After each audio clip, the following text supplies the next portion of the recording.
Good morning বন্ধুরা। আজকে দেখছো তোমরা গতকালকের ভিডিও। ঘড়ি কাটায় 10:15, আমি মোটামুটি তার আগে ঘুম থেকে উঠে ফ্রেশ হয়ে কারখানা যাচ্ছিলাম। পিকচার ছিল এবং পিকচারে চোখ আঁকার কাজ বাকি ছিল প্রচুর।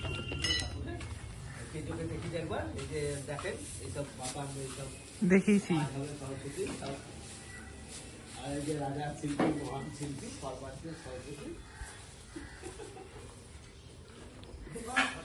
আর এই যে আমাদের জগু ভাই সঙ্গীত করছে।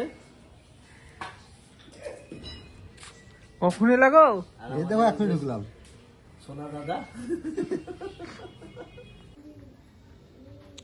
মনা কাকা সবসময় এনার্জিতেই থাকে, ওইটুকু ভয়েস আমি ওই জন্য স্কিপ করলাম না, মনা কাকার ভয়েসই রেখে দিলাম। তো যাই হোক, অনেকগুলো পিকচার হচ্ছিল কারখানায়, তোমরা দেখেইছো। আর আমার যেহেতু সরস্বতী পুজোর কাজের খুব খিচিখিচি রয়েছে, তাই এই ফাঁকে পিকচারগুলো চোখ না এঁকে দিলে কিন্তু মানে বেকার কাজ লেটাবে। তো সেই জন্য পিকচারে চোখ আঁকতে গেছিলাম। আর শিব দুর্গা, রাধাকৃষ্ণ, শ্রীলক্ষ্মী, মোটামুটি অনেকগুলো চোখে কালকে এঁকেছি যতটা পসিবল হয়। দেখো, সমস্ত ভিডিও তো করা নাই, তো যেটুকু আছে সেটুকু তোমাদের সামনে। চোখ আঁকার ভিডিও দেখতে তোমরা খুব পছন্দ করো, তাই মনা কাকার হাতে ফোনটা দিয়ে আমি চোখটা আঁকছিলাম, মনা কাকা ভিডিওটা করে দিয়েছে।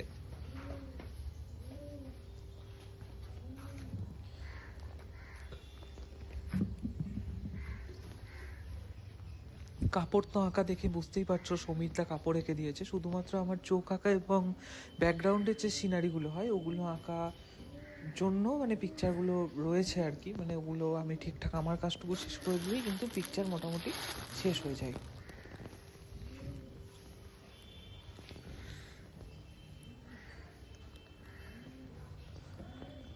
পিকচারের জন্য তোমরা যারা যোগাযোগ করতে চাও তারা আবার সরস্বতী পুজোর পর যোগাযোগ করবে, কারণ সরস্বতী পুজোর আগের লটে যে কটা পিকচার হওয়ার কথা ছিল সে কটা কিন্তু প্রায় শেষের দিকে। এই মুহূর্তে নতুন করে কোনো অর্ডার নেওয়া হয়ে উঠবে না। ঘড়ি কাটায় 12:07, আর জওয়া কাকা এরকম কাস্টিং করছিল, সেই সৈনিকটা যেটা আমাদের হয়েছিল ফাইবার কাস্টিং করছিল। আর এদিকে সমীরদার লক্ষ্মীর কাপড় আঁকা শুরু। এই শ্রীলক্ষ্মী যেটা দেখলে এটারও কিন্তু চোখ আঁকা হয়ে গেছে। আর দেখো, চোখ আঁকা সাফ করে নেওয়ার পর শিব দুর্গাটা এরকম লাগছিল, আমি প্লাস্টিকে ভরে আবার রেখে দিয়েছি যেমনকার তেমন।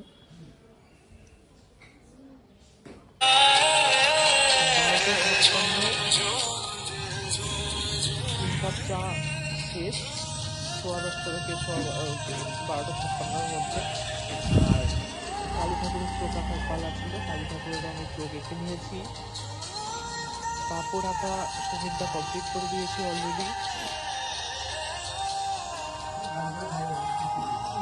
ডিটেলিং দেখতে খুব ছোট, প্রচুর বাকি, মেলা টাইম লাগে। দুটো এক সমীরদা বাকি কাপড় আঁকছে। এই রাধাকৃষ্ণর চোখও কিন্তু আমার আঁকা হয়ে গেছে। এরপরে খাওয়া দাওয়া এবং আরও কাজ হয়েছে। কারখানায় যে বড় সরস্বতী রয়েছে, সেই সরস্বতীর দোমাটি হয়েছে, সেগুলোর আর আমি ভিডিও করিনি, কারণ আইফোনে চার্জ ছিল না, বাড়িতে আমাকে চার্জে দিতে হয়েছিল।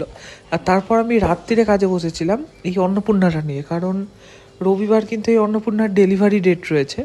তো এটা আমাকে শেষ করতে হবে। আর তার জন্য আমি শুধু এই মহাদেব এবং এই কুবের প্রতিমার মানে পরিষ্কারের কাজটা করছিলাম। দেখো, দোমাটির পর কিন্তু ক্র্যাক হয়ে গেছে। আর 12:19 আমি আজকে এত অবধিই কাজ করেছি। সারাদিন কাজের মধ্যে এমনি করেই কেটে যায়। তো আজকে একটা কাজের আপডেটই ছিল জাস্ট। আমি এত দূর কাজ করে এবার ঘুমিয়েছি। তো আজকের ভিডিও কিন্তু এইটুকুই।